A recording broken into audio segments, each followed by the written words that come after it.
Hay que la ves y dices, ostras, Amparo Baró, ostras, Luis Merlo, ostras, no sé qué.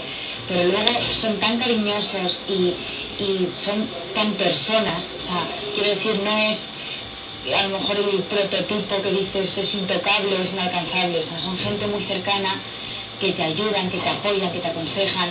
Entonces, por supuesto que te imponen, porque aparte son gente muy profesional y con mucha experiencia o sea, se merecen un respeto. Pero es que luego, de verdad, o sea, son tan cercanos a ti que es como si fuese alguien de tu familia.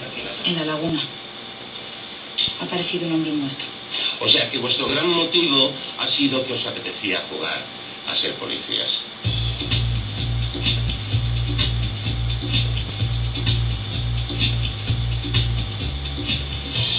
Yo siempre les digo, tenéis que tener absolutamente la seguridad de que queréis ser actores y de que tenéis que tener una disciplina.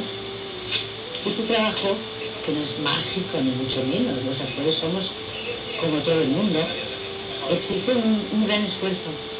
Siempre les digo que lo que tienen que hacer es empaparse, estudiar, ver mucho teatro, escuchar a la gente, observar, porque eso les va a servir para enriquecerse como personas y al enriquecerse como persona te engrandeces como actor. Carolina y Victoria, a vuestras habitaciones. ¡Ahora! Jacinta, qué susto, que estábamos durmiendo. ¿Sabías que si a un adolescente le rompes el sueño, le puedes desencadenar un trastorno psicológico grave a su edad adulta? Cierra el pico o no vas a llegar a tu edad adulta. O sea, nosotros nos equivocamos un montón. Perdón.